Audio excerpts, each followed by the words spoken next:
Então, sejam todos bem-vindos a mais uma edição do Ask Me Anything Fumaça. Para quem já está habituado, esta é uma conversa, não é uma entrevista jornalística, eh, não é uma coisa muito formal. A ideia é conversarmos e colocarmos questões ao Alexandre Mergulhão, que é investigador sobre finanças públicas e desigualdades, é doutorando em Economia Política no ISCTE, em Lisboa, e fez este estudo, que serve de mote a esta conversa, para o think tank de esquerda Causa Pública, que é interessado este think tank está interessado em promover um pensamento progressista na forma como se define, e fazem parte da direção alguns ex-ministros socialistas como Paulo Pedroso, Alexandra Leitão. Acho que é importante esse contexto também percebemos do sítio onde partirmos. E este estudo chama-se Fiscalidade em Portugal.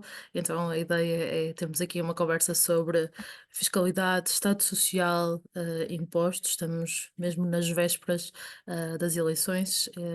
Então, obrigada a toda a gente por estar aqui. O meu papel é meramente moderadora e queria, e talvez, interromper alguns silêncios e lançar a primeira pergunta. Alexandre, antes de mais, obrigada por estares aqui. Queria-te perguntar uma questão.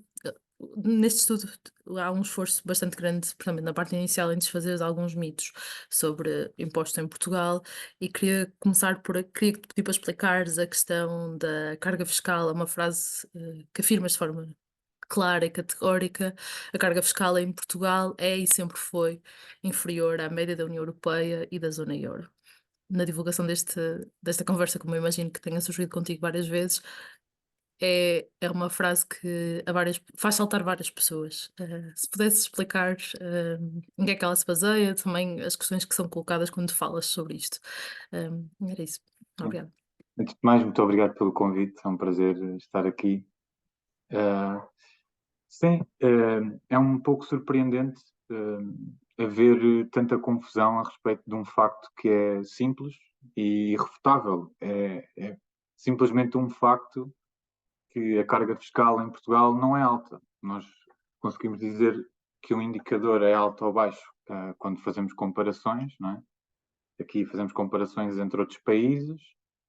E o que é facto é, olhando para o primeiro gráfico que eu meto no estudo, vemos que não só a carga fiscal em Portugal está abaixo da média da União Europeia e da área do euro, como há mais países, muito mais países com uma carga fiscal superior do que com uma carga fiscal inferior.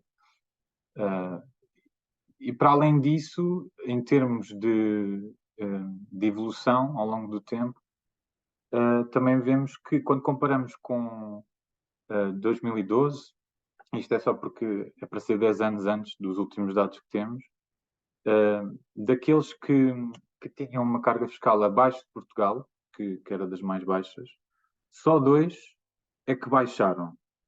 E esses dois são Malta e a Irlanda.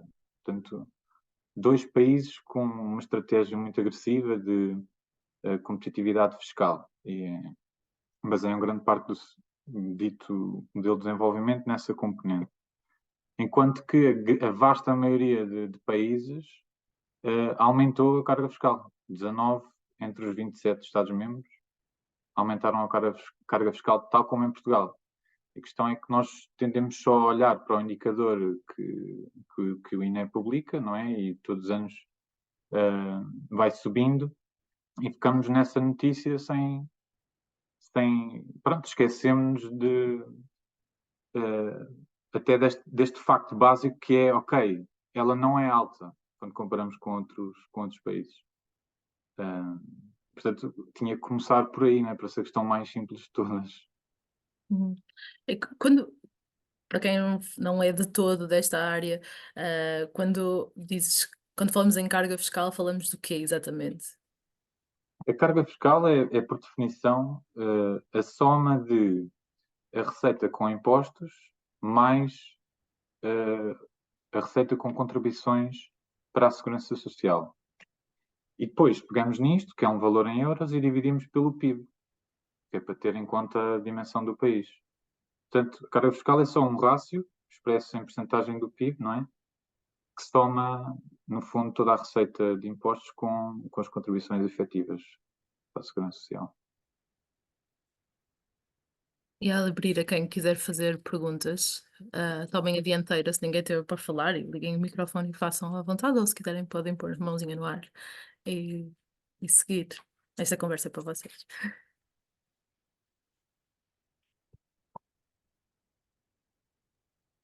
Alexandre, obrigado pela tua presença. Posso usar a segunda pessoa? Sim, boa. A minha pergunta também é muito básica e só gostava um bocadinho também de falar sobre isso, que é, tu começaste por dizer que é um facto muito básico e sendo um facto é relativamente incontestável. Então, por que razão é que esta ideia tão básica e tão relativamente incontestável, tão dificilmente fura o discurso? Eu vou usar aqui o termo discurso público numa acessão muito solta, muito lata, não é? Tão dificilmente fura a muralha de som que, que por trás da qual está, decorre aquilo que é o debate político em Portugal. Vou pôr a questão nestes termos, debate político em Portugal, em termos muito latos. Sim. Pois, é um pouco surpreendente. Eu acho que isso tem a ver com o facto de ninguém gosta de pagar impostos, não é? Isso é óbvio. E, portanto, é muito aliciante, eh, é muito aliciante fazer uma estratégia política, eh, que se assenta na ideia, mesmo que ela seja falsa, de que os impostos em Portugal são muito altos. Porque se eles aumentam, mesmo que sejam muito baixos, ou mesmo que não sejam elevados em termos internacionais, desde que eles aumentem, conjugado com este facto de que ninguém gosta de pagar impostos, é uma estratégia política muito eficaz, ignorar esse facto e insistir na ideia de que a carga fiscal é muito elevada. E por isso é que houve alguns partidos que se focaram muito nessa estratégia, não é? Depois, a segunda parte da pergunta é como é que é possível isto continuar a ser questionado.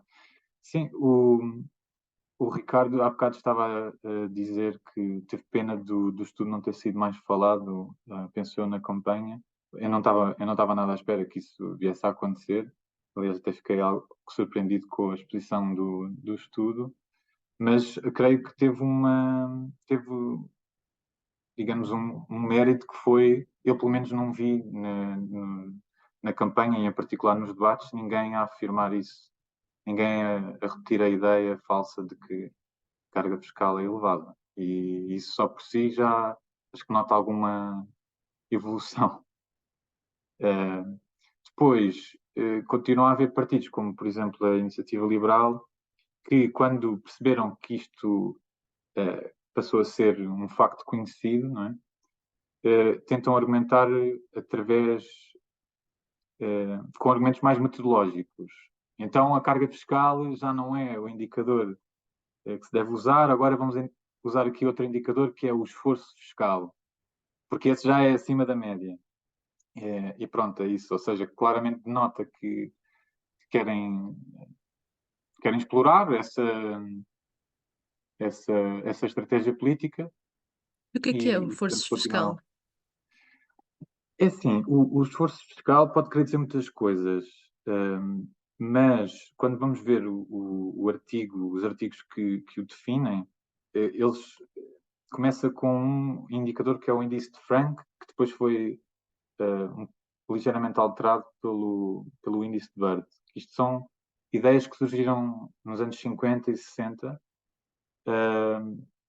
e a ideia, intuitivamente, até faz algum sentido, que é dizer assim, não podemos só olhar para a carga fiscal, temos de ter em conta o rendimento médio do país.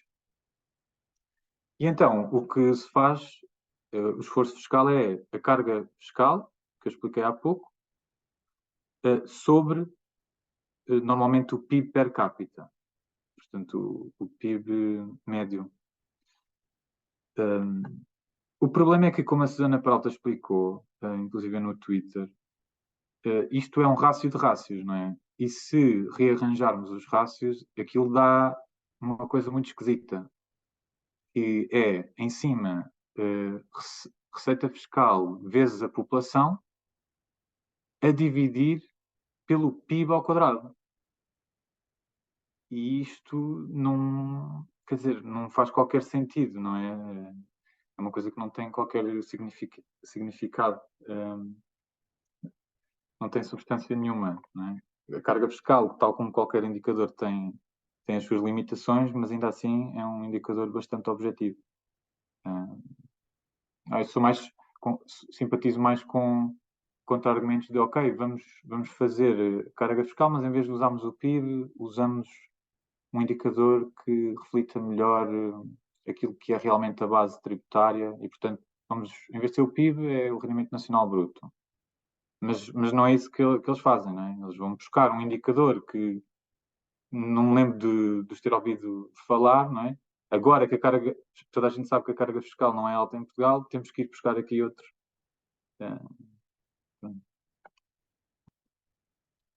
Força, Helder. Olá. Então, eu cheguei um bocadinho atrasado, não sei se estava o Ricardo a falar, não sei se ele pegou nesse ponto. Se pegou, eu peço desculpa. Eu queria perguntar é que há aspectos a mudar na fiscalidade, não é? Porque o IRS, que é a bandeira da IEL, a taxa plana e não sei o quê, é muito um discurso muito sedutor para a faixa de rendimentos ali entre os 2.000, 3.000 euros. E a minha pergunta é se para esses rendimentos que não são altos, mas são acima da média, se não faz sentido, de facto, baixar um pouco, compensando com maior progressividade nos rendimentos mais altos. E no caso das empresas, eu acho que isso já é feito. Dar deduções em determinados tipos de investimento pronto, e explicar-me um bocadinho melhor como é que isso funciona, se for possível. É só isso. Ok. Sim, de facto, o IRS é a bandeira da IEL, a redução do IRS. A questão é que aquilo que eu tento mostrar no estudo é que, primeiro de tudo, é preciso nós termos em conta todo o sistema fiscal, não é? Portanto, quer dizer, não sei por onde é que hei de começar, mas acho que há aqui pontos de partida que são óbvios, não é? Nós, no fundo, os impostos são o preço que pagamos para viver numa cidade decente, é assim que eu vejo os impostos. E, portanto, aqui a questão é como é que nós arrecadamos essa receita fiscal que é necessária para que o Estado desempenhe as suas diversas funções e, em particular, pessoalmente defendo que devemos ter um Estado social bastante robusto.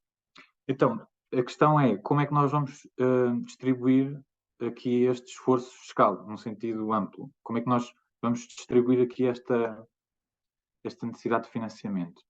Então, temos vários tipos de impostos. E uma divisão muito simples é impostos diretos e impostos indiretos. O IRS, e aquilo que eu tento mostrar no estudo é isso mesmo, é absolutamente fundamental para garantir que o sistema fiscal como um todo, quando se tem em conta todos os impostos, não é regressivo.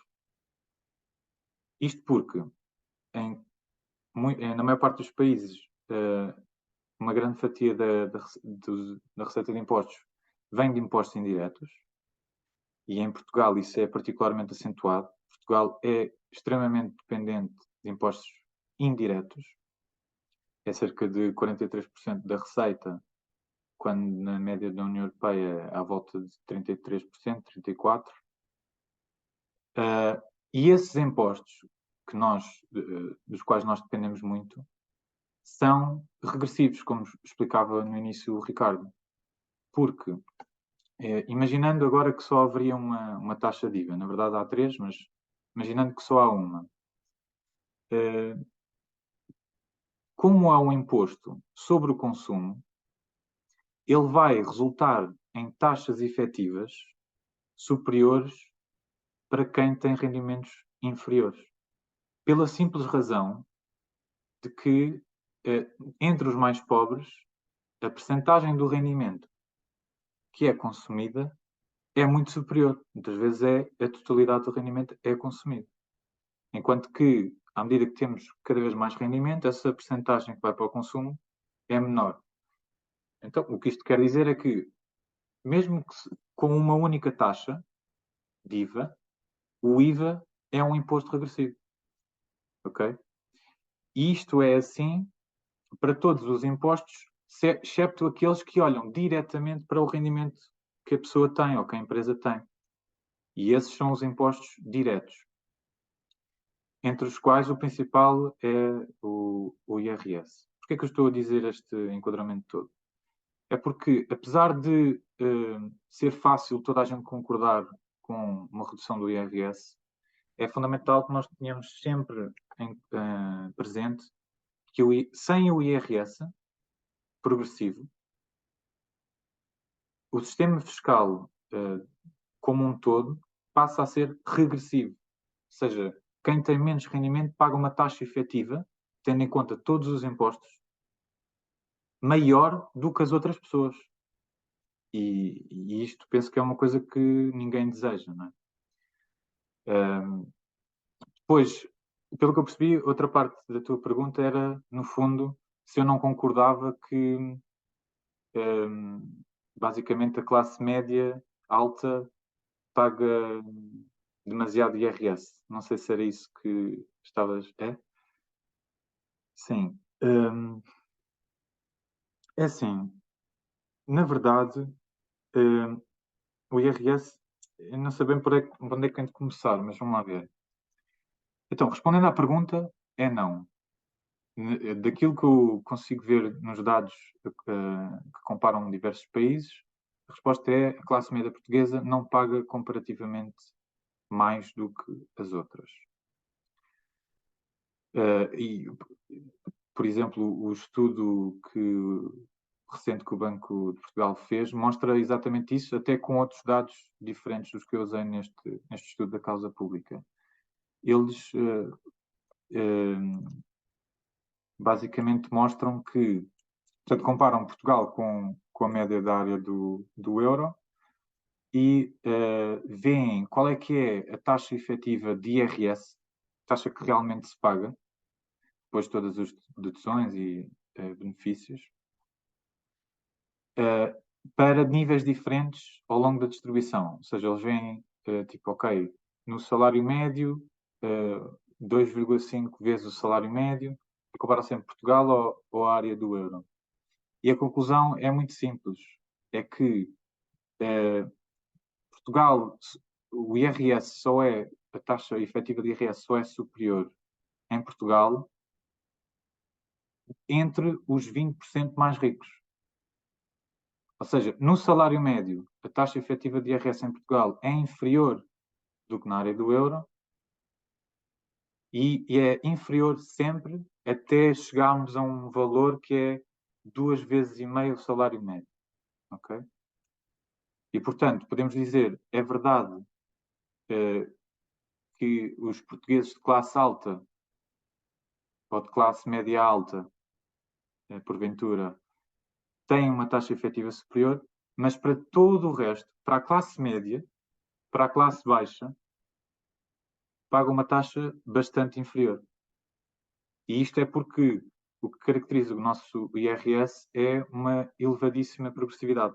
Ou seja, não só por termos uma taxa marginal do último escalão muito alta, é a sexta maior da OCDE, mas porque ela se aplica a muito pouca gente.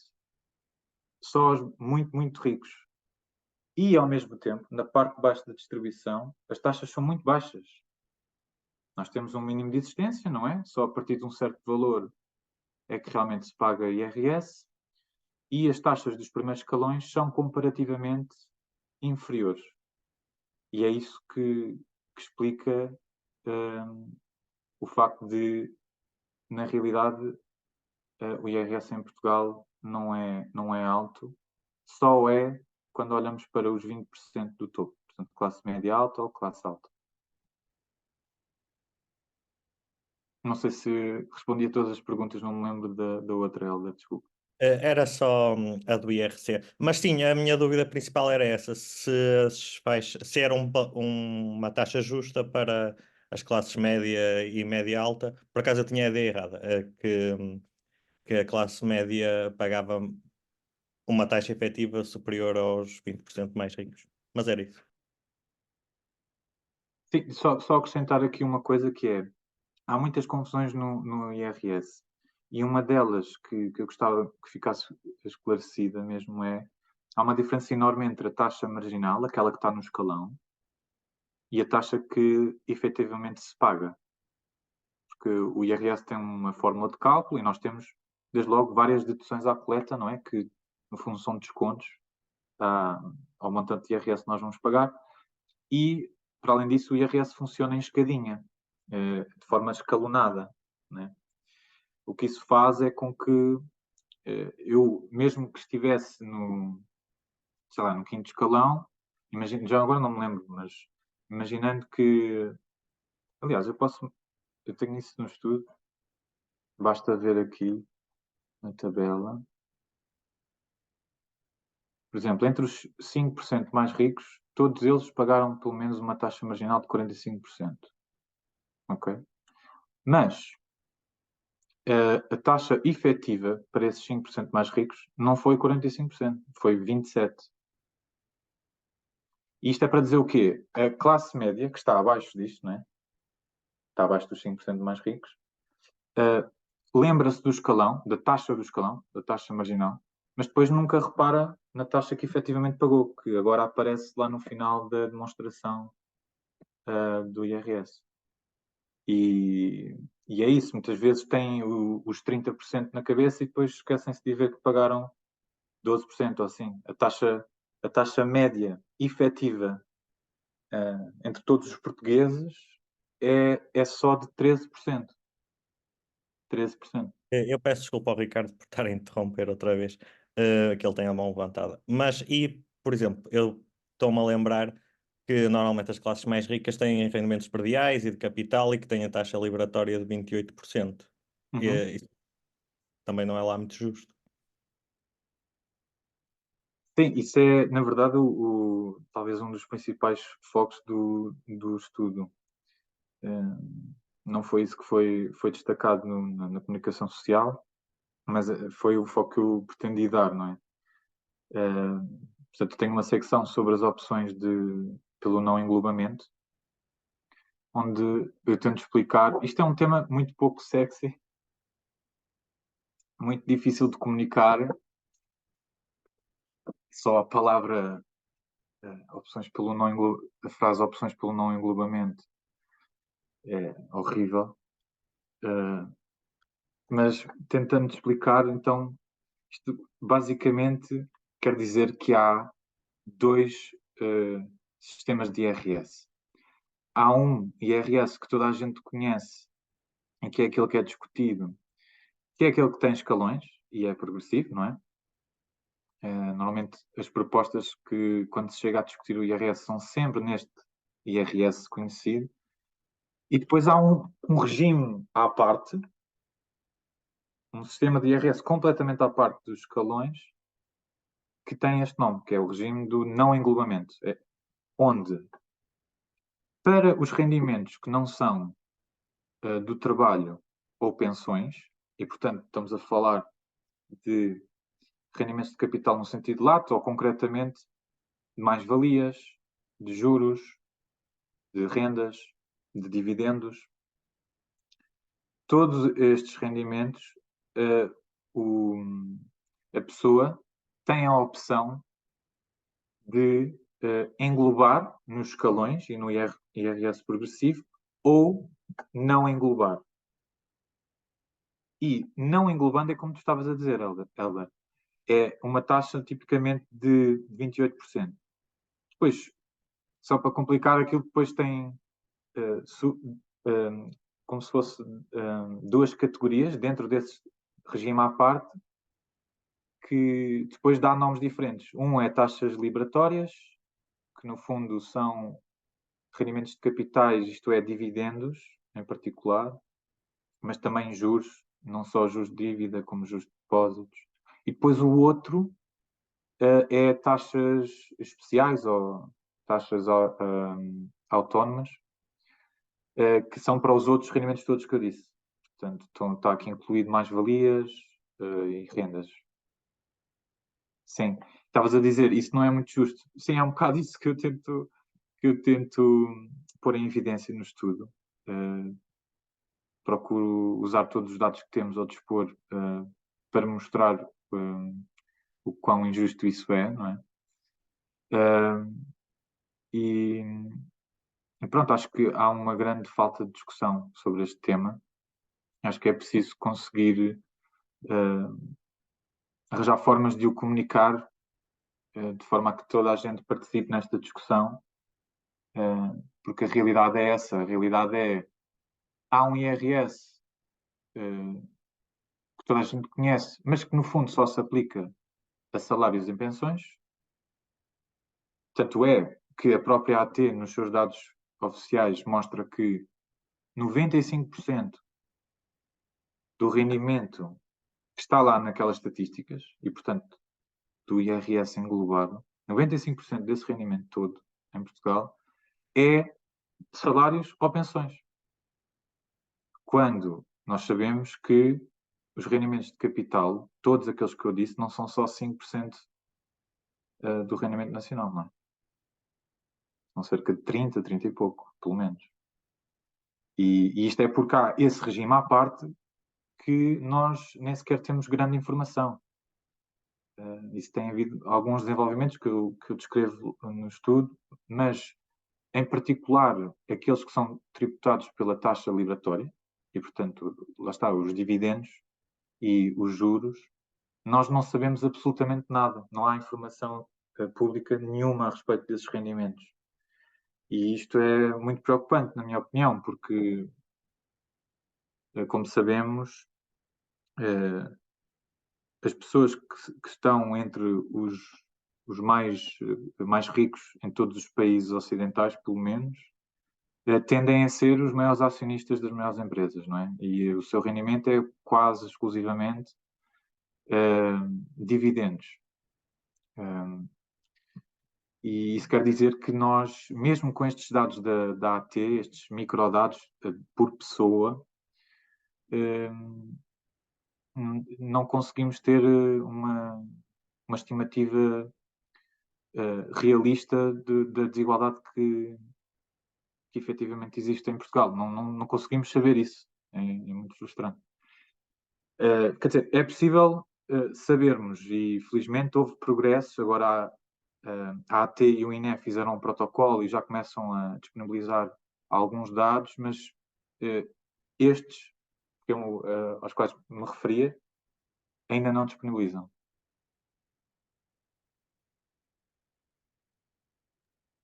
Ricardo Cadinho?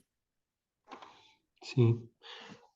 Olá, Alexandre. Obrigado também por estares presente aqui hoje. A minha questão tinha um pouco a ver com aquela última questão do Helder, relacionada com a questão das opções de englobamento. Que eu acho que, ou seja, apesar de teres dito, e parece-me que comparando todos os tipos de impostos que existem, ainda assim o IRS é o único progressivo, não é? Consta até do próprio código do IRS, mas depois é estranho que existe o chamado IRS sombra, não é? Que é no fundo esse sistema à parte, onde de facto nessa progressividade não está de todo assegurada. E portanto acho estranho que o próprio código de IRS depois não nessa parte não diga isso. E a questão é, e daquilo que eu li no estudo, achei extremamente claro, porque ficou muito claro, muito demonstrado de uma forma veemente, que é aí que de facto existem os grandes problemas. Ou seja, se nós não quiséssemos atuar sobre os outros impostos, sobre o IVA, que é sobre o consumo, há mais outros, ou sobre os impostos sobre o capital, embora este seja um pouco relacionado com o capital, não é? Uhum. Dentro dos impostos individuais. A minha questão é porque é que o sistema foi desenhado assim? Porque claramente o que transparece é que há um esforço direcionado para que estes tipos de rendimentos, sejam eles perdiais, dividendos e outro tipo de rendimentos relacionados com o capital, não estejam a ser taxados de forma progressiva e estejam a ser taxados de uma taxa plana, que é isso é que me faz um pouco de espécie. Se podias falar um pouco sobre isso, pelo menos por agora. Claro, eu devo dizer que quando descobri isto, não queria acreditar. Porque é que isto é assim? Bom, convém dizer que isto é assim na maior parte dos países. É preciso dizer isso.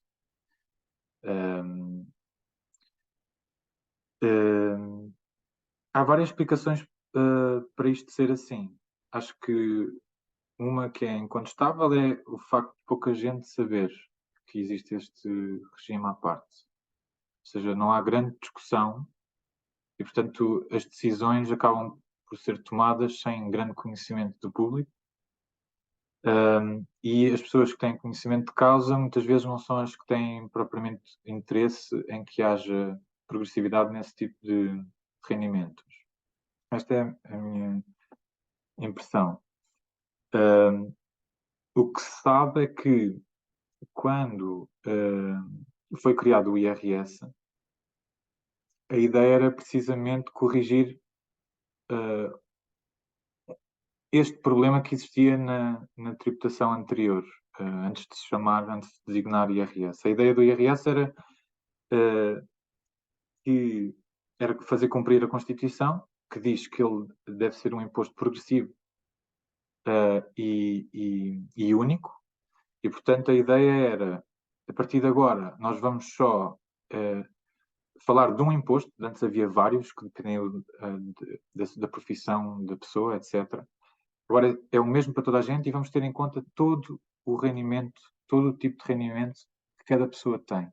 E depois pegamos nesse total e vai ser aplicado nos escalões progressivos. Só que quando o IRS foi criado, ele foi criado com uma comissão de especialistas e o que o livro do Frederico Cantante retrata, com base noutra citação, um trabalho original que eu já não me lembro, é que, apesar das recomendações dessa comissão, à última da hora, o governo da altura, que era do Cavaco Silva, conseguiu introduzir aqui algumas exceções a essa unicidade, a esse princípio de vamos incluir todos os rendimentos. Porquê é que isso foi assim?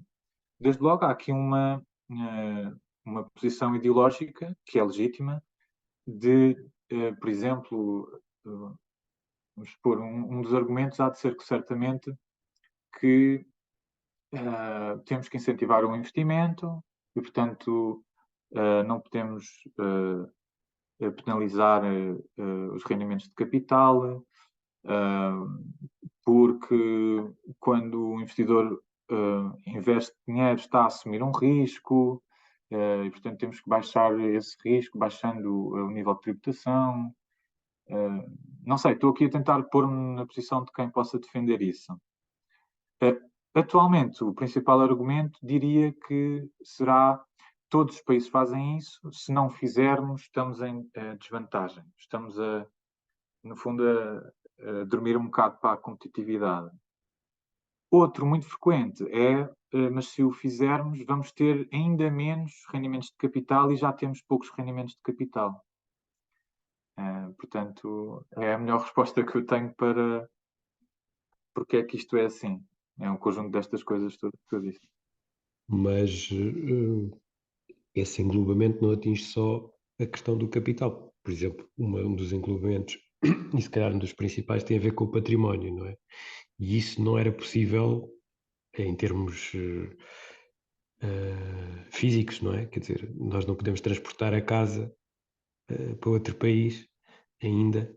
Podemos pô-la no offshore, o que também falas no estudo, não é? E que nós temos uma taxa até bastante menor do que outros países, que se calhar até teriam problemas menores com offshore do que nós.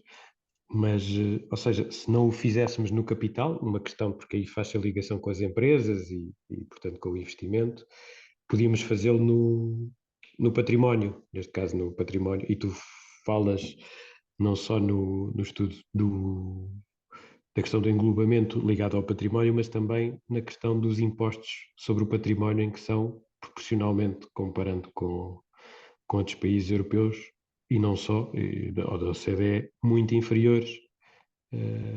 Também se pudesses falar um pouco sobre isso, porque acho que é uma das áreas, e eu faço sempre as ligações à habitação, que eu acho que é uma das questões mais importantes do país, e que nós já tivemos aqui outros eventos do Fumaça, que é o Inquietações, em que discutimos a questão da habitação e percebemos que rapidamente, no pós-25 de Abril, até com a questão do sal, que rapidamente no fundo foi destruída, não é? Porque os interesses, de facto, eram muito grandes. Não é? Nós conseguimos resolver a questão da saúde e a questão da educação, não a conseguimos resolver, nomeadamente tornando-a pública, não é? Não conseguimos resolver a questão da habitação, porque os interesses, de facto, eram muito grandes e não foi possível evoluir, e acho que estamos a pagar muito isso agora, quer até nos próprios ataques às questões da saúde, da habitação e da privatização, e mesmo os poucos da propriedade que era pública, em termos de património habitacional, que foi sendo progressivamente privatizada, seja solo, seja edifícios, não é? Que é uma coisa que também não está muito bem estudada em Portugal, e eu ando a ler um livro que ele é um bocado gigante, mas que é do Brad Christophers, que tem a ver com a privatização do solo e dos edifícios habitacionais no Reino Unido, e que é, já não me lembro, ele indica lá, são 4 ou 5 vezes superiores à privatização que nós falamos quando falamos em privatização, que é a privatização de empresas públicas, não é? E essa privatização do solo. E, portanto, esta questão do património, se podias falar um pouco, que também é falada no teu estudo, mas se podias falar um bocadinho sobre ela. Se faz favor. Uhum. Sim, obrigado pela pergunta. Sem dúvida que a habitação é o parente do Estado Social português. Já é um tema bastante falado no debate público e, felizmente, toda a gente reconhece que é um grande problema. Temos só 2% do parque habitacional público.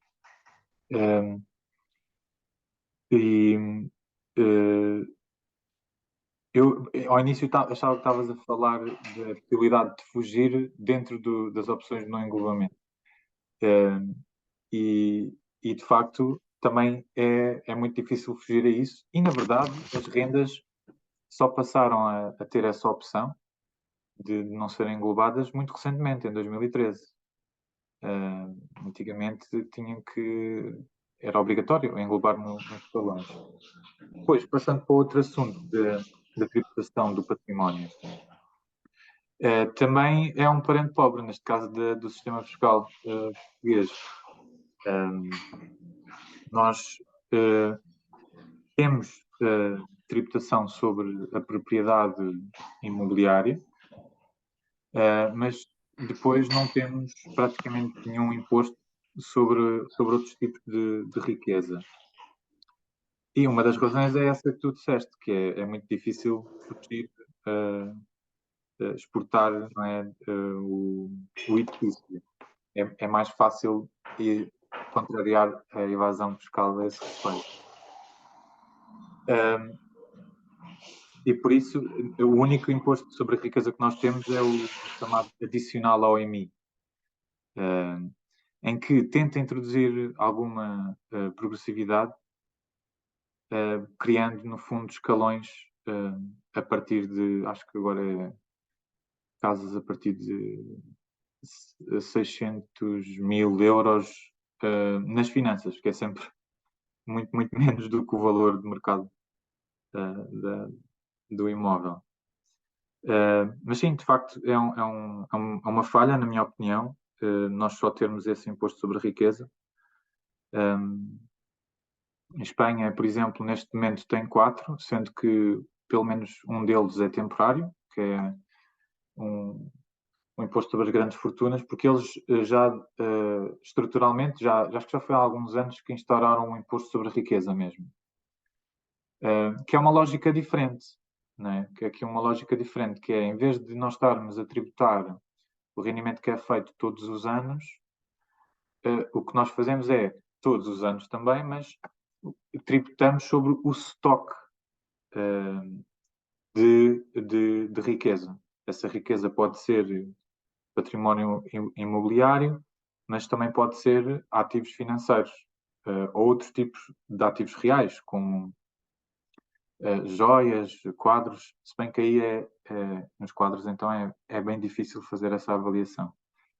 Mas é um tipo de imposto diferente que tem a característica de ser progressivo.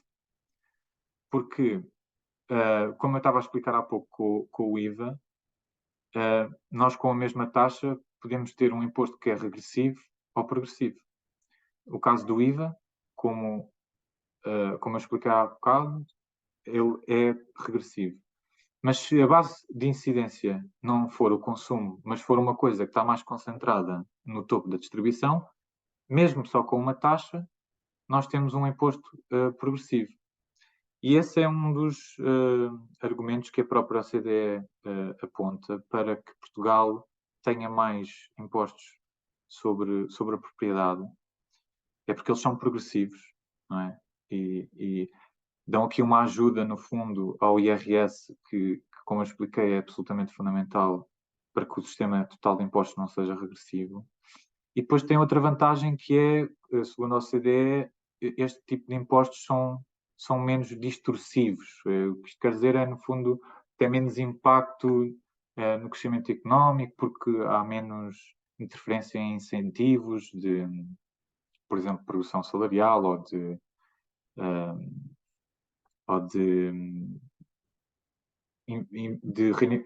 fazer investimentos para receber alguns tipos de rendimentos de capital.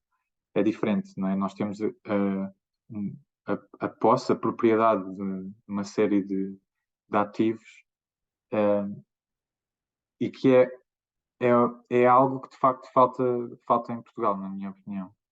E aquilo que eu proponho, que depois acabou por ser uma coisa que foi mais falada, é que Portugal passe a ter, volta a ter um imposto sobre as heranças,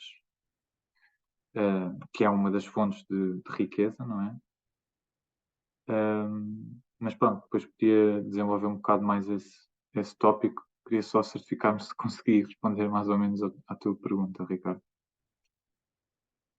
Sim, acho que sim. Tenho aqui mais umas questões, mas vou dar a vez a outra pessoa e volto numa segunda ronda. Ok, obrigado. Pedro, força.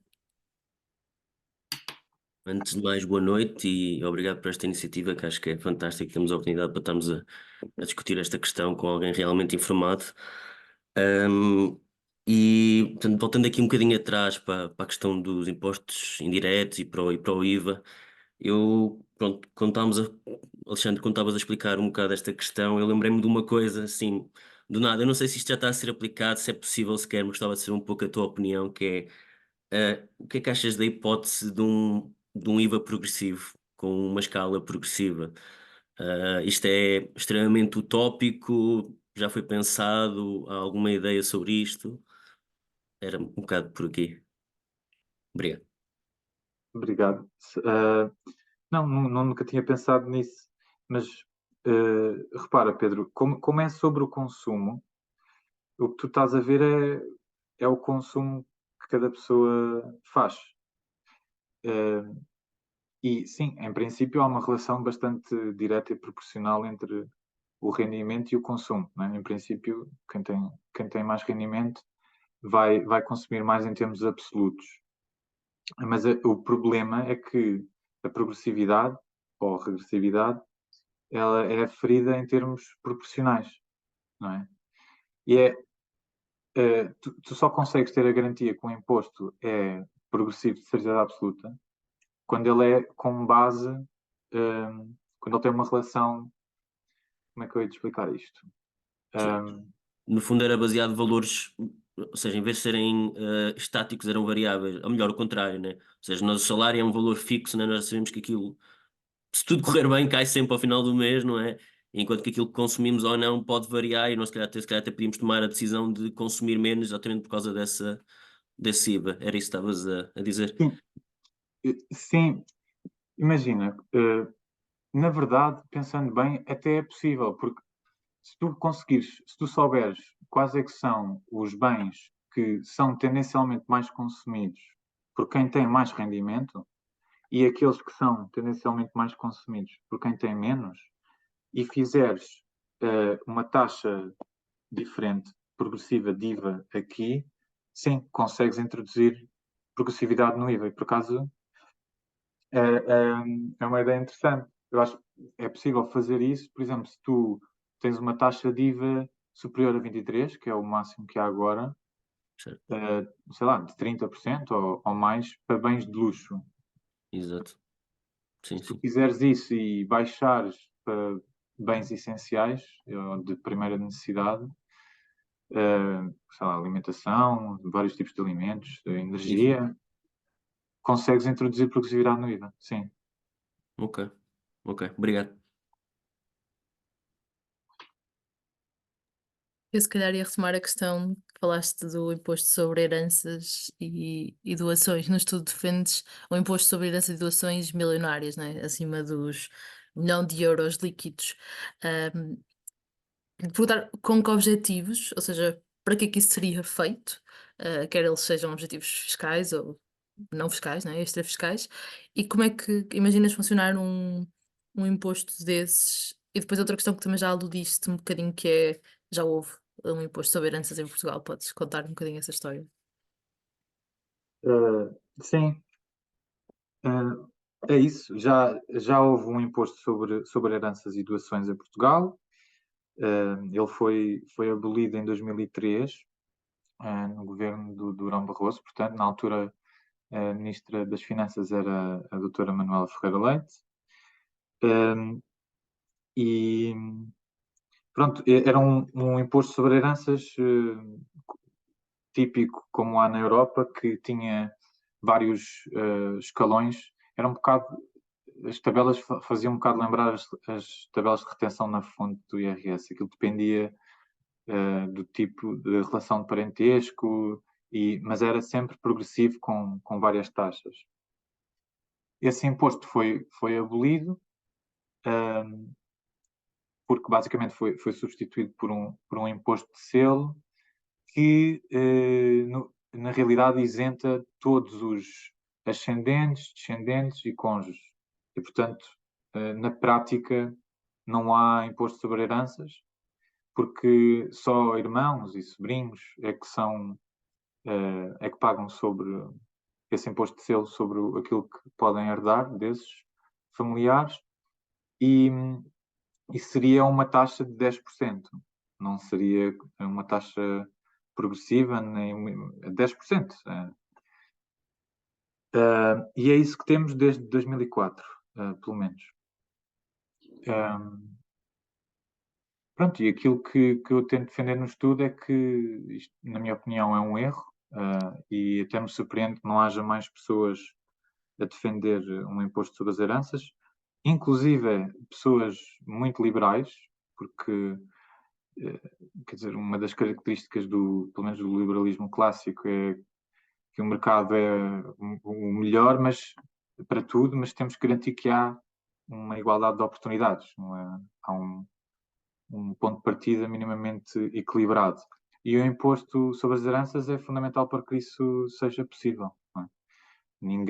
Nunca ouvi ninguém dizer que existe mérito ou que não há problema, consequência nenhuma para a igualdade de oportunidades haver pessoas que herdam uma fortuna e outras que não, e não há problema nenhum para a desigualdade de oportunidades, não é? Nunca ouvi ninguém dizer isso. E depois há também o facto de a maioria dos países da OCDE tem um imposto sobre as heranças e doações. Se olharmos só para a União Europeia a 15, portanto, antes do alargamento a leste, de 2004, todos os países têm um imposto sobre as heranças, exceto dois, que acho que é a Áustria e a Suécia. E, portanto, a grande maioria dos países europeus mais antigos na União Europeia, pelo menos, tem um imposto sobre as heranças.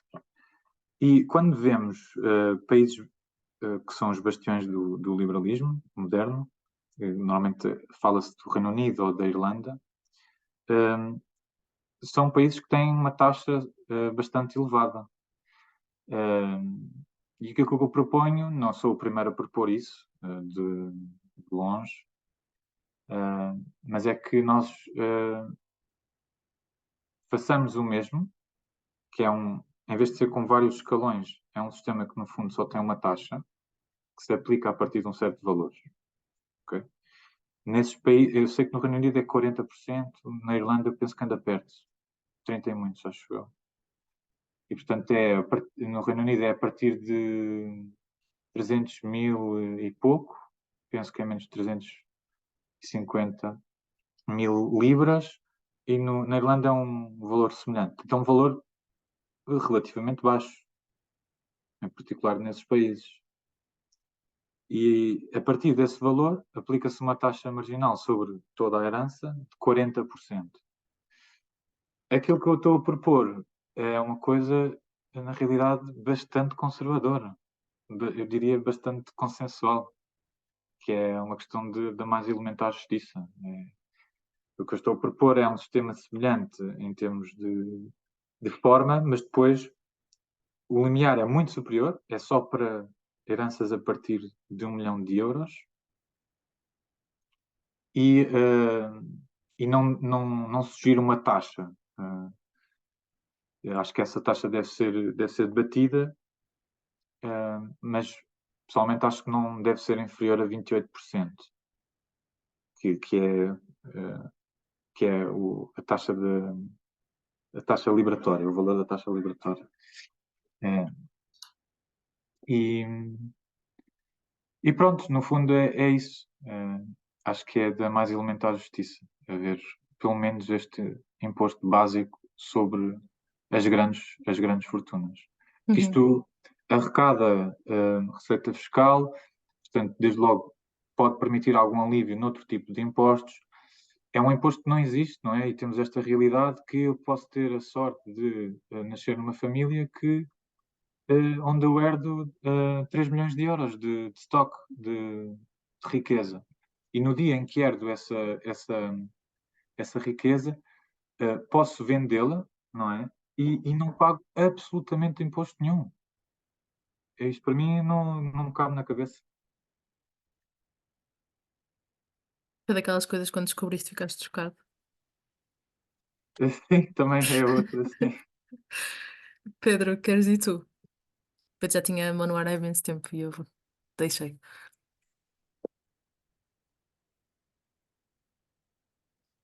Pedro Ribeiro? Boa noite. Força.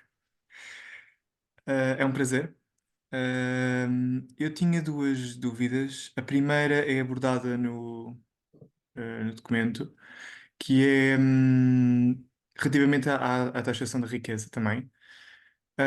E é um caso que é lá abordado, que é a maior moda neste momento na alta finança, que é pagar salários de administradores e dividendos em ações para não serem taxados como rendimento, porque lá está, não são líquidos. E pronto, estas pessoas depois acedem a rendimentos líquidos através de empréstimos sobre esses mesmos ativos. Aparece lá proposto um imposto, acho que a proposta que está lá é de 2% sobre este tipo de riqueza. Não é a proposta do trabalho, é a proposta acho que de uma organização qualquer mundial de finanças, já não me lembro, mas está lá a proposta, pronto, 2%.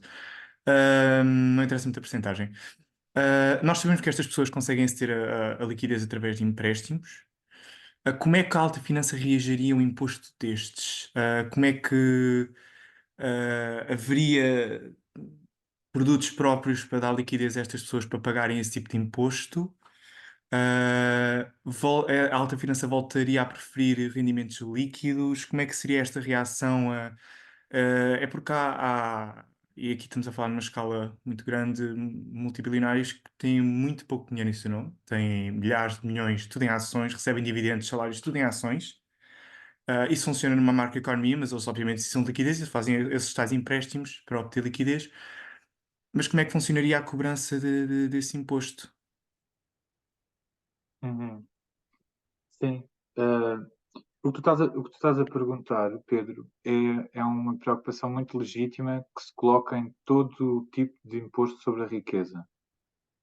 Porque, ao contrário dos outros impostos, que são baseados no rendimento, tu estás a pedir uma coleta de impostos com base no rendimento que ele tem disponível para pagar esse imposto. Quando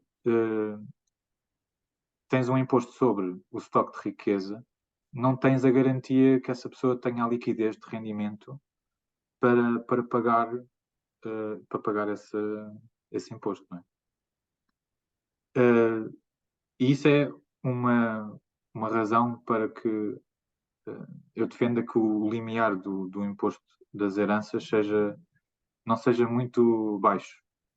Mas se fores a ver, então isso também se aplica ao IMI. Ao IMI.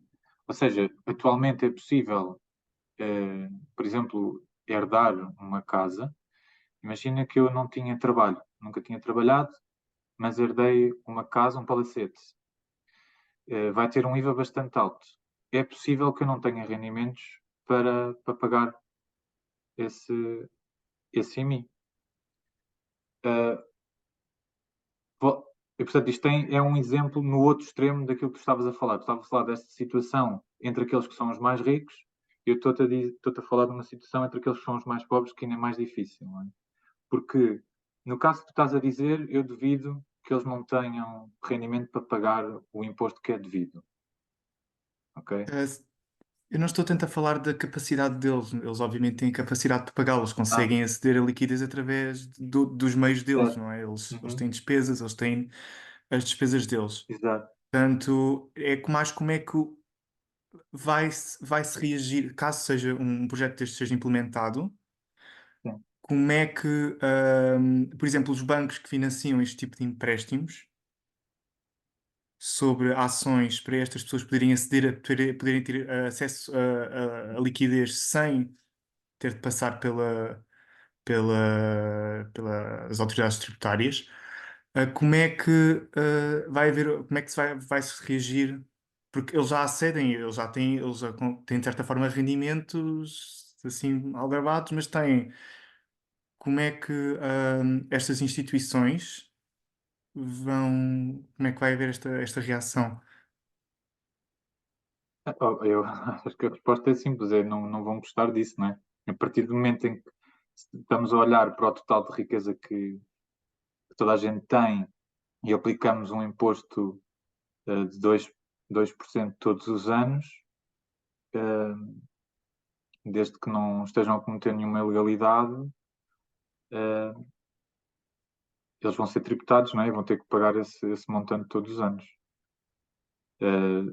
Se me estás a perguntar que alterações é que vão ter, se vão passar a preferir não receber remuneração variável em ações e ser só salários,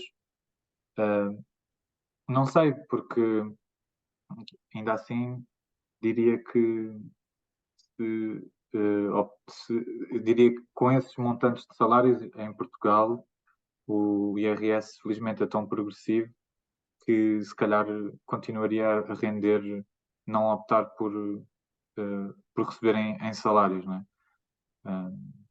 Desde logo enquanto não corrigimos esta questão IRS à parte e as opções de não englobamento terão sempre uma tributação inferior do que se fosse em salário. Não sei se era essa a pergunta, Pedro. Sim, sim. Era mais ou menos isso. Eu também queria mencionar um caso um pouco. Eu não sei se é mais português, mas é um caso que se vê mais. Pelo menos eu presenciei mais em Portugal, que é a utilização de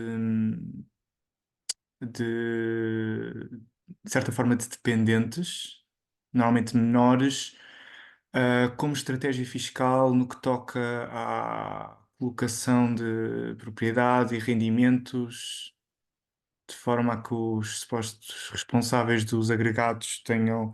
É algo que se vê não muito na grande alta finança portuguesa, mas classe alta-baixa, mais ou menos, assim, já com alguns milhões nesse fasquia. Uh, já me deparei com alguns casos.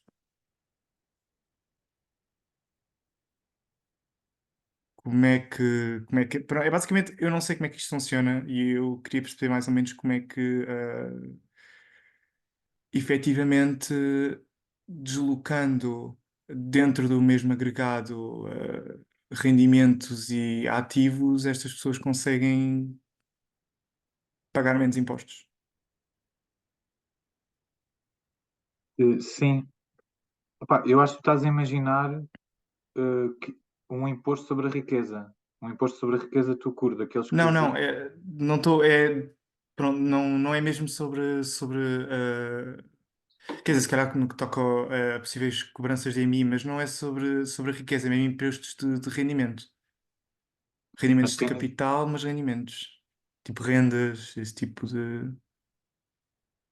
ou seja, estás a dizer que eu, na verdade, sou o proprietário de casas e de ações, mas meto-as em teu nome, que eras meu irmão, e tu depois dás-me o dinheiro, é isso? No caso seria uma relação dependente, portanto, de filhos, inclusive Ah, menores, sim. e fica-se Sim, é como possível. responsável legal. Eu penso que é... Inclusive a Não, quer gestão de dizer, empresas inteiras. sim, olha, Já apanhei casos sinceramente, desses. ok, ok. Sinceramente, não te sei responder. Se, nem sei se é possível um menor ser titular de ações, na verdade. Não sei mesmo. Ahm, mas, mas eu diria que tenho quase certeza que há pelo menos uma ou duas pessoas na AT atentas a isso. Ok. E sei que Neste todos os caso, lá anos. está, não seriam ações porque seriam aquelas. Não seriam empresas dessa magnitude, seriam mais aquelas unipessoais Sim. maiores, com já algum movimento, mas não, nunca empresas cotadas na bolsa, sempre empresas do foro privado. E isso é para quê? É para pagar menos IRC? Supostamente, também já apanhei um caso que era para fugir a dívidas ao Estado. Ah, sim, sim, sim. Pois, sim, é um tipo de evasão ou elisão. Acho que há de haver um departamento na AT que está atento a isso e infelizmente há sempre auditorias aleatórias. Volta e meia esses casos são apanhados, mas sim, já estou a perceber a realidade a que estás a aludir, sim. Isso acontece, sim. Não te sei explicar exatamente qual é que é o benefício, eu suponho que seja em IRC e como tu estavas a dizer, quando alguém tem uma dívida, no fundo foi o que o Berardi fez, não é? Nesse caso para grandes montantes. Como a Comissão de Inquérito explicou, no fundo, reduzir a posição acionista. A acionista não tem que pagar dividendos nem que estar na, no mercado bolsista. É tipo a participação social da pessoa. Se a pessoa deve dinheiro a um banco ou a alguém, o banco pode ir penhorar essa participação social numa empresa, mesmo que seja unipessoal. E sim, de facto, se tu estás a diluir isso com pessoas da tua confiança, por exemplo, dependentes, estás a reduzir aquilo que o criador pode ir buscar, sim. Ok. Ia meter aqui Não, uma não, pergunta. Força, Pedro, não, desculpa. não, era só dizer que não tinha mais dúvidas, era só tentar perceber um bocado o enquadramento legal, mas muito obrigado. Carlos, ia meter aqui uma pergunta antes de ti, se me deres licença. Força. Tinha a ver com. É só uma inquietação pessoal e queria perceber como é que lias isto. Acho que desde ali dos anos 90, principalmente. Eu queria perceber como é que olhas para estas matérias serem tratadas nos órgãos de comunicação. Matérias de fiscalidade e, principalmente, estas coisas mais entroncadas sobre regime lateral do IRS, que não são coisas de preços, que não são coisas do dia a dia, são um bocado mais fiscalidade mais complexa, não é? Eu queria um bocadinho perceber como é que olhavas para estas matérias serem tratadas nos mídia, porque tenho um bocadinho a percepção de que desde os anos 90, principalmente com as escolas de jornalismo vieram trazer uma profissionalização e uma formação especializada no método jornalístico, não é? Na ética jornalística, na ética da profissão, mas também vieram erudir a formação de base, não é? Deixamos de ter jornalistas economistas, jornalistas que eram gestores antes, que eram sociólogos, que eram formados em direito, por exemplo. Deixamos de ter essas coisas, né? Agora as pessoas eu sou formada em jornalismo, né? Não sei nada de mais nada. Ahm, Como é que achas que isto, ou seja, no teu dia a dia, também quando lês matérias de finanças e economia, como é que vês a cobertura jornalística? Como é que viste também a cobertura jornalística do teu estudo? Como é que vês estas matérias? Era um bocadinho sobre isso. É uma pergunta muito vaga. Tu estavas a começar a fazer a pergunta, eu estava a lembrar-me das vezes em que se vai perguntar a alguém, a um especialista, o que é que acha desta proposta fiscal. E se repararem, são quase sempre pessoas da indústria do planeamento fiscal, no fundo. São pessoas que estão em consultoras, não é? Que são pelo menos 4, as mais frequentes, que eu não percebo como é que isto é uma coisa normal, não é? Essa pessoa tem, obviamente, um conflito de interesses. Obviamente que, desde logo, porque é mesmo, quer dizer, os clientes dessa pessoa, ou do departamento que essa pessoa está a gerir, quer dizer, contrata-os para reduzir os impostos que vai pagar. Portanto, qualquer proposta mais progressista pode acabar com as opções de não engolamento ou de um imposto sobre as heranças, etc. Quer dizer, obviamente não vai ter uma posição favorável. Mas a tua pergunta era mais como é que eu vejo. Olha, depende muito do órgão de comunicação social. Não sei, acho que é, quer dizer, vejo diferenças entre ler o Público, por exemplo, ou ler o Eco. Agora é sabido, não é? O Eco diz que é associado, ou assim, do Instituto Mais Liberdade, portanto é assumido já. Mas acho que há bastante qualidade. Acho que diria que sim. Agora não, quer dizer, tenho 30 Sim, anos e poucos anos de leitura de jornalismo, por isso não sei mesmo. Eu nasci nessa sim. altura que estavas a perguntar. Sim, era mais se sentias que era um problema de falta de especialização. Eu pessoalmente acho que dentro do jornalismo as áreas de economia e de finanças são de longe das mais especializadas, que os jornalistas sabem bastante sobre isso. Era um bocadinho perceber isso, que às vezes também estou dentro de uma bolha. É isso, sim. Pois has de conhecer melhor isso do que eu, Margarida, não sei. Às vezes vejo pessoas da ciência, pessoalmente exasperadas com isso, com sentirem que as coisas são um pouco profundas ou que facilmente ideias erradas passam. Sim. E só, Carlos, não sei se eu te fiz desistir de fazer uma pergunta, não queria que isso acontecesse. Não fizeste. Eu estava só a querer dar uma chega ali à questão do Pedro, esta questão dos menores, isso tem mais a ver um bocadinho com fuga a dívidas do que propriamente com uma questão fiscal. E, portanto, e é possível, só que isso tem implicações jurídicas com riscos jurídicos bastante elevados, né? Por isso tem que ser feito numa base de confiança bastante grande. Mas eu gostava de meter duas perguntas ali ao Alexandre e dizer que achei o estudo, para mim foi de facto extraordinário, porque houve ali coisas que eu não fazia ideia, nomeadamente na questão dos impostos em Portugal, e também neste bocadinho de conversa eu acho que dá para perceber perfeitamente a diferença ideológica nesta questão de gestão dos impostos dentro do país, não é? Mas as duas perguntas que eu queria pôr ao Alexandre era a primeira, se ele acha que reduzindo os escalões de IRS poderá haver mais justiça fiscal ou não, com uma redução dos escalões. E uma pergunta que sai um bocadinho fora do estudo, mas foi uma coisa que eu ouvi ontem, salvo erro, que tem a ver com a segurança social. No fundo também acaba por ser, faz parte do nosso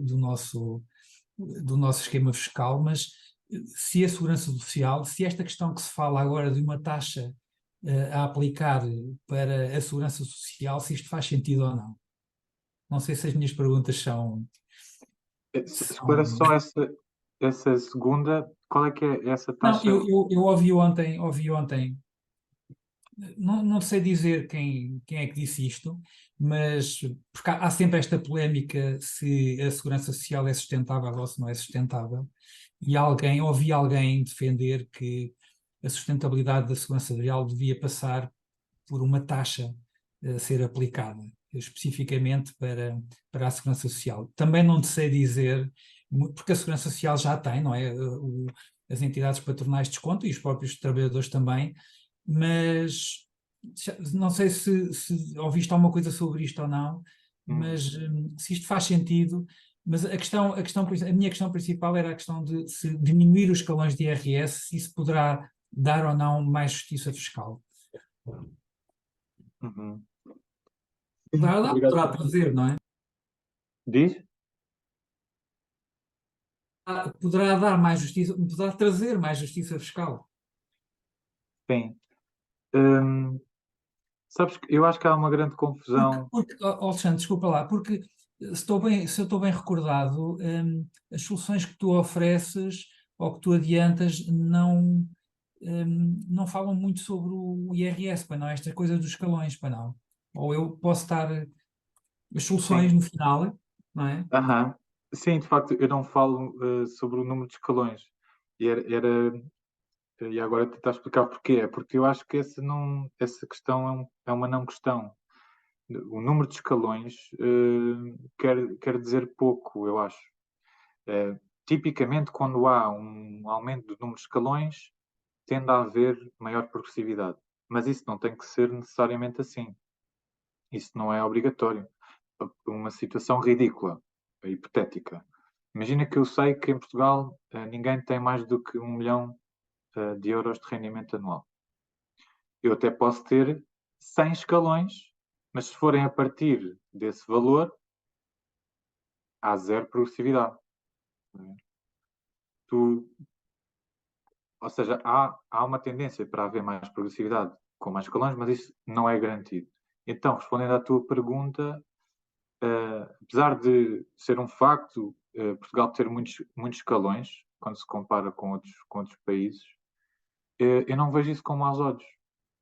E não consigo perceber muito bem as pessoas que dizem temos que reduzir o número de escalões do IRS porque o IRS é muito complexo. E porque eu tenho muita injustiça fiscal. Ora, vejamos. Aquilo que eu tento mostrar no estudo é que, ok, é verdade que o IRS é bastante complexo, mas não tem nada a ver com o número de escalões. Tem muito mais a ver com estas opções no englobamento. Experimentem ler o código do IRS e vão ver esses artigos. É só o 71 e o 72. Está lá escrito o que é que pode ser ou não englobado. Não se percebe, aquilo é muito complexo. E outra fonte de complexidade é a quantidade enormesca que existe de benefícios fiscais. Só em IRS são mais de 140 e 80% deles não é possível calcular o seu custo, o custo, a despesa fiscal que temos com isso. E isto é um dos pontos em que eu concordo com a iniciativa liberal. Aí são consistentes. De facto, é aí que está uma das principais fontes de complexidade, na mira de benefícios fiscais que temos. O número de escalões não me diz muito, e até digo mais, repara, imaginando que a Irlanda só tinha mesmo 2 escalões. Na verdade, tem 6, porque tem 4 ou 5 taxas ocultas, mas vamos imaginar que era mesmo só 2 escalões, como propõem agora 2 partidos, o Chega e a Iniciativa Liberal, acabam por propor isso. O que é mais justo? É que tínhamos vários escalões em que aumentos salariais, por exemplo, vão sendo progressivamente, lentamente, taxados a uma taxa marginal ligeiramente superior, ou termos 2 escalões, como na Irlanda, imaginando que eram só esses, era de 20% para 40%. O que é mais justo? É que, repara, na Irlanda eles aplicam esta diferença do primeiro para o segundo escalão mais ou menos ao nível do salário, do rendimento médio da Irlanda. E por isso é que as taxas de IRS na Irlanda efetivas são superiores a Portugal. Estás a ver? Repara, tu tens uma pessoa que está ligeiramente abaixo do rendimento médio e a subida é de 20 de taxa marginal para 40 de taxa marginal. Em termos efetivos, ele não passou de 20 para 40, de todo. Não é? Só vai ser taxado em 40 aquele extrazinho. Mas há aqui uma subida muito mais abrupta, que até usando a lógica das pessoas mais liberais e que defendem isto, eu acho que é uma contradição, porque um dos argumentos que tem é que o IRS desincentiva a progressão salarial. Ora, eu acho que há um desincentivo muito maior quando tu tens só 2 escalões e passas de 20 para 40. Há aqui um desincentivo muito maior do que quando tu tens vários escalões e vais aumentando ligeiramente a taxa marginal. Eu pensei que ias, peço desculpa, eu pensei que ias abordar o tema sobre, através da grande desigualdade salarial, não é? Isto é, talvez não se justificasse a diminuição de escalões devido à grande desigualdade salarial, não é? Mas percebi perfeitamente a tua explicação, obrigadíssimo. Sim, olha, pessoalmente esse para mim é o argumento principal. E o trabalho do Banco de Portugal também mostra isso, que é o nosso IRS é muito progressivo, só que depois a taxa média é muito baixa. Isto quando se compara com a área do euro. Mas apesar de ser assim, e até termos uma taxa marginal máxima das mais altas,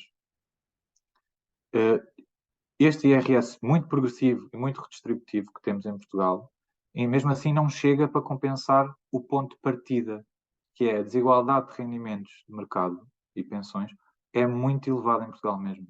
Um dos IRS mais redistributivos na área do euro não chega para aproximar, para eliminar essa diferença de desigualdade de rendimento, sim. Gonçalo, força. Eu queria fazer depois um comentário sobre jornalismo, mas tinha uma pergunta, queria deixar aqui uma pergunta que queria falar sobre condições políticas e foi muito interessante, estive aqui a contabilizar, nós começámos isto a horas, não foi?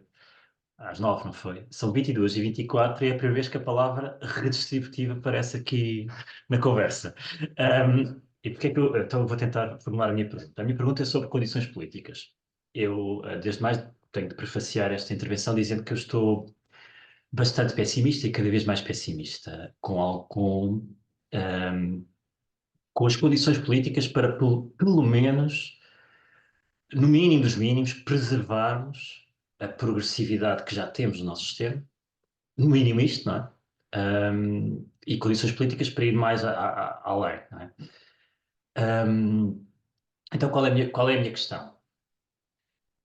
Tu por exemplo, Alexandre, fizeste aqui 2 afirmações nas quais me revejo completamente, mas que eu encaro com alguma prudência, não é? Por exemplo, a questão de, pelo menos agora nos debates, houve aqui um contributo muito importante que tu deste, e não ouvimos mais afirmações do estilo a questionar o nível da carga fiscal em Portugal nos tempos em que tinha sido. Bem, sim, por um lado sim, mas será que isso tem uma tração suficiente para o discurso político mainstream e para o apoio político por trás da preservação desta ideia? Não sei, tenho dúvidas. Deste também um exemplo que é dos mais simples que eu acho e que nem sequer é um mito, é um facto que importa ir inserindo no discurso político. Quando falavas um bocadinho de as pessoas não gostam de pagar impostos, claro. As pessoas veem a taxa marginal e confundem a taxa marginal com aquilo que é efetivamente a taxa que pagam e nem sequer têm presente muitas vezes este passo. Ou na forma como falamos de impostos no discurso público, coisas tão simples quanto isto não ganham tração. Sinto por vezes que são coisas tão simples quanto isto. Portanto, a minha pergunta para ti é, eu acompanhando, por exemplo, aqui o posicionamento dos partidos agora nas eleições, vejo coisas como partidos como a Iniciativa Liberal, com propostas que claramente comprometem largamente a progressividade que já temos no sistema. Vejo propostas como as da AD que, do meu ponto de vista, vão no sentido de reduzir o nível de progressividade que já temos no sistema. Vejo da parte dos partidos mais à esquerda, não creio que tenham explorado o assunto por uma via muito virtuosa. E o que é que quer dizer com isto? É o seguinte, ninguém gosta de pagar impostos, mas porquê é que não, ou quando é que se perdeu esta noção de que progressividade nos impostos implica, coletivamente, termos um contrato com a redistribuição de riqueza? E, portanto, quando é que perdemos esta noção de que impostos e um bom desenho de impostos é algo virtuoso? E que condições políticas é que temos para injetar um pouco de virtuosidade na noção de que os impostos têm uma razão estrutural para existirem e para serem desenhados desta forma? Não sei se estou a fazer muito sentido com a minha pergunta. Eu, pessoalmente, tenho uma visão um bocadinho pessimista. Acho que esta noção tem sido progressivamente erodida e vejo cada vez menos condições para que ela ganhe tração e possa, como disse, primeiro objetivo, não desproteger o nível de progressividade que já temos. Segundo objetivo, introduzir melhorias no desenho do sistema. E gostaria um bocadinho de ver a tua visão sobre a evolução das condições políticas para preservar o que já temos ou ir mais além. Gostava de ouvir falar sobre isso.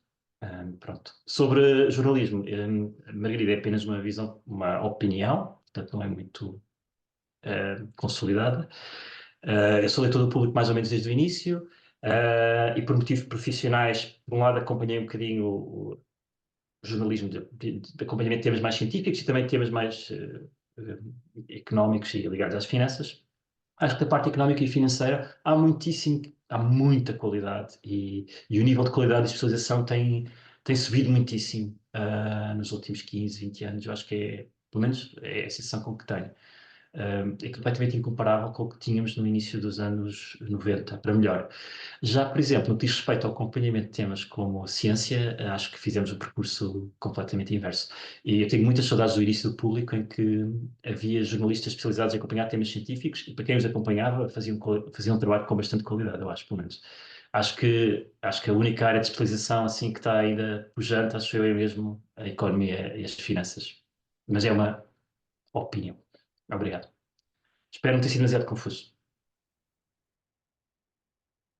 Obrigado, Gonçalo. Não foste nada confuso. Acho que é uma pergunta muito interessante e complexa. Olha, eu sinceramente não sei, está-me agora a escapar, mas eu tenho ideia que o PSD não propõe aquele tipo não tem aquele tipo de propostas para o IRS como os outros dois partidos de direita têm. Não tem de todo, não é? Acho que há ali uma diferença vincada. Concordo. Eu dizia apenas uma redução, talvez, do nível de progressividade. Mas não tenho... Pois, depois é isso, eu não me lembro. Não sei, sinceramente, não sei. Quanto aos outros dois, quer dizer, é que isto foi jogada all-in da Iniciativa Liberal, não é? Foi assim que o partido começou a ficar conhecido, eu acho, até com esta proposta de só uma taxa. Em que eles dizem, já agora, eles dizem sempre: mas isto não é anticonstitucional, porque é progressivo, porque existe aqui sempre um mínimo de existência, em que quem está para baixo não se aplica e, portanto, já há progressividade. Quer dizer, em termos científicos, não é? Podemos dizer, ok, não é zero, é 0,00001 a progressividade. E depois há uma coisa que nunca vejo ser dita, que é, como eu já expliquei várias vezes, um imposto pode ter uma taxa, mas dependendo de como é que a base A base de incidência. de incidência está distribuída, Uhum. ele pode ser progressivo ou regressivo, não é Uhum. proporcional. E como o IRS, como eu já disse, 95% é salários ou pensões, essa taxa vai ser regressiva porque quer dizer, os rendimentos de capital não estão incluídos nisso e estão mais concentrados no topo. Portanto, mesmo com o mínimo de existência, a progressividade de facto não é nula. Mas eu não sei bem se garante a progressividade ou não. Se calhar garante em termos jurídicos, mas em termos económicos eu não tenho a certeza. Não é? Porque enquanto tivermos estes dois regimes de IRS, um à parte e um progressivo, vamos ter sempre este problema. Não é? Depois estavas a referir que, ok, esta ideia da carga fiscal, pelo menos já ficou assente, já ninguém está a discutir isto, pelo menos na televisão, era isso que estavas a dizer, não? Sim, com algumas reservas, não é? Até que ponto isso está consolidado, mas sim, sim. Sim. Pois, olha, eu fiquei contente de depois também ter reparado que houve uma outra ideia que também passou, mas tipo, não são ideias minhas, não são ideias do estudo. Aliás, quando me perguntaram se eu achava que isto poderia influenciar os programas eleitorais, eu disse acho que sim, até porque já houve vários partidos a defender coisas muito parecidas, portanto era só voltar, é só insistir no programa que já tinham ou voltar a alguma proposta que possa ter caído. E aí discordo um bocadinho de ti, Gonçalo, porque eu acho que a esquerda, os partidos à esquerda aqui em Portugal, continuam a levar mesmo muito a sério esse combate de garantia de progressividade fiscal. E não é só no IRS, ou seja, nós temos propostas até de acabar com as opções de não englobamento, que antes era uma coisa que, sei lá, havia um partido que falava, mas era muito pouco. Agora temos todos os partidos de esquerda com propostas a esse respeito. Eu concordo contigo. A minha Ah. questão é qual é a tração que, ou seja, a tração que esse discurso efetivamente está a conseguir ter. Sim. A minha questão era mais essa, não é? Não é o facto de não haver representação, não haver forças políticas que têm isso inscrito e firme. A minha questão é como é que avalias a tração que esse discurso está a conseguir ganhar? Eu acho que, quer dizer, não sei responder a essa pergunta. A minha opinião pessoal é que se calhar não está a ter muita tração, mas temos sempre aqui um plano inclinado, não é? Que é muito mais fácil convencer as pessoas de que vamos aumentar o rendimento disponível porque baixamos impostos e não temos qualquer preocupação com redistribuição, como dizias. E que, é uma forma de rendimento indireto, não é? Que estamos a dar às pessoas, mecanismos redistributivos, não é? Exatamente, exatamente. Ou seja, é isso que eu queria dizer. É muito mais fácil convencer as pessoas assim, eu vou-te aumentar o rendimento disponível porque te baixo impostos, do que estar a explicar isso é um perigo grande, vai ter consequências no futuro, já temos problemas nos serviços públicos e os serviços públicos são um salário indireto, de certa forma. É isso mesmo, é isso mesmo. Isso é mais difícil explicar e, portanto, está sempre aqui um plano inclinado nesse debate. E é por isso que eu estava a fazer esta pergunta, porque eu acho que isso é, ou seja, estou a ser um bocadinho, por um lado sou muito pessimista porque acho que é muito difícil trilhar este caminho, por outro lado acho que conseguir trilhar um pouco este caminho Era trazer uma camada, ou seja, era trazer para a discussão o lado, vou dizer uma coisa que parece um oxímoro, o lado virtuoso dos impostos, não é? E porque é que os impostos fazem parte do contrato social e porque é que é importante olharmos para ele pronto, com este lado virtuoso, acho.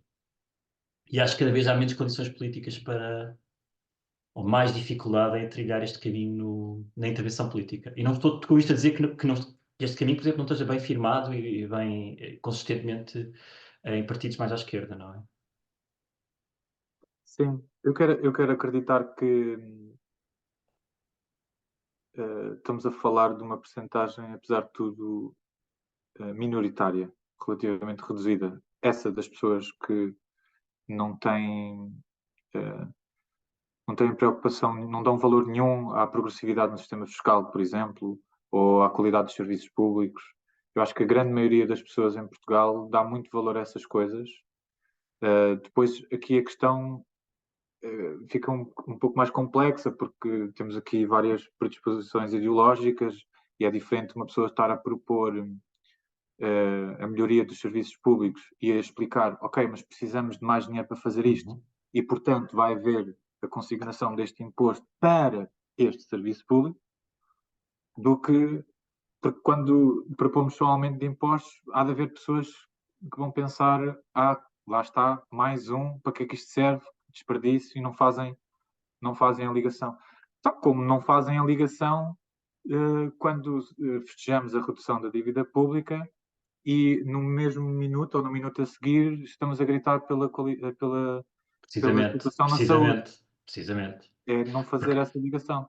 Eu não queria entrar aqui a diálogo, precisamente a minha questão é essa, é porque eu posso, é abstrato, ou seja, ninguém põe em causa, concordo contigo, será muito residual o conjunto de pessoas que não se identificam genericamente com estes princípios. Já não será assim tão residual o conjunto de pessoas que apoia projetos políticos que estão a pôr em causa estes princípios. E há um bocadinho aqui esta a fonte do meu pessimismo, e era por isso que fazia esta pergunta. Obrigado, em todo o caso, pelo teu lado mais otimista que o meu. E pelo teu trabalho, sobretudo na parte da desmistificação, que eu acho que é muito, muito, muito importante. Obrigado, Gonçalo. Obrigado. Ricardo, queres ir à últimas perguntas? A seguir Sim. vamos todos dormir. Pegando um bocado naquilo que o Gonçalo disse, que é das condições políticas, a minha questão é se nós temos, e qual era a tua opinião, Alexandre, se nós temos neste momento as condições técnicas, não é? Porque há uma das coisas que tu falas no estudo, já na página 21, que é sobre de modo a ser possível aferir com rigor os efeitos orçamentais e redistributivos, é fundamental que sejam dados dois passos. Em primeiro lugar, a AT e o INE devem celebrar o protocolo com o objetivo de disponibilizar para fins de investigação científica os microdados administrativos dos anexos de declarações de IRS do modelo 3, bem como do modelo 39, que são os que contêm os rendimentos retidos na fonte das taxas liberatórias, sobre o qual não existe nenhuma informação pública. E eu falo isto porque até hoje foi lançado pelo FUMASA a entrevista sobre o acesso à informação da administração pública, não é? O Nuno Viegas entrevistou uma das pessoas do CAD e a questão é, eu não sei se não seria mais simples, ou seja, obter condições políticas, e aqui não faltam as condições políticas só dos partidos, mas também do debate ao nível da sociedade, se fosse possível ter dados concretos, ou seja, quanto é que dinheiro que não é taxado e quanto é que eu poderia, que dinheiro é que teríamos se fosse taxado, por exemplo, com as tuas propostas, por exemplo, que dinheiro é que seria obtido pelo Estado através das tuas propostas e de que forma é que depois isso iria alimentar, como o Gonçalo falou e como tu falaste, fazendo a ligação, o que é que isso ia alimentar para os serviços públicos, por exemplo, que mais dinheiro teríamos para a saúde, que mais dinheiro teríamos para a educação. E a minha questão é, há falta de condições técnicas ou há falta de vontade político-técnica para essas condições existirem? É uma boa pergunta. É assim, eu posso falar da experiência que tenho, pessoal, de ter trabalhado no Ministério das Finanças, eu neste momento estou com uma licença sem vencimento. Lá eu vejo que existe capacidade técnica, mesmo sendo só uma ou duas pessoas para cada trabalho. Ou seja, há claramente uma falta de investimento em recursos humanos, há muito pouca gente, mas as pessoas que lá estão, várias delas são muito competentes. Em particular, temos todos os meios para fazer esse estudo que estavas a propor. Aquilo que eu gostava e que estou a propor aí é que não seja só o GPR e do Ministério das Finanças a ter acesso a esses dados, é toda a gente ter acesso a esses dados. Mas esse estudo é facilmente, quer dizer, é possível fazer atualmente, é possível fazer usando o modelo de microsimulação do IRS que o Ministério tem, tendo acesso aos dados da AT através de um protocolo que demorou, mas lá foi assinado. É possível fazer esse estudo. Se há falta de vontade política, assim, provavelmente, eu acho que se não há reivindicações, se ninguém fala nisto, na importância de libertar esses dados para a investigação científica, que depois permitiria fazer o que se quiser, qualquer investigação científica que se queira, isso não avança, não é? Isso não avança. Eu vi a inércia que existe dentro do próprio Ministério, não é? Quanto mais quando é do Ministério para a Academia, não é? Isso só vai acontecer a partir do momento em que é um tema, não é? É isso. Ou seja, a parte de pessoas que estão lá no governo nessa altura e têm essa ideia, fazer esses estudos, ou então tem que haver uma pressão da sociedade civil. Mas supondo que neste momento, portanto, há todos os instrumentos e os recursos suficientes para o fazer. Portanto, ele não é. Estou a falar isto porque tendo em conta que seria, ou seja, em teoria, em teoria, sendo trabalhador por conta de outrem e os ganhos provenientes dos rendimentos associados ao trabalho, é difícil fugir aos impostos neste momento, não é? Deve ser. Não digo que é impossível, mas será praticamente impossível.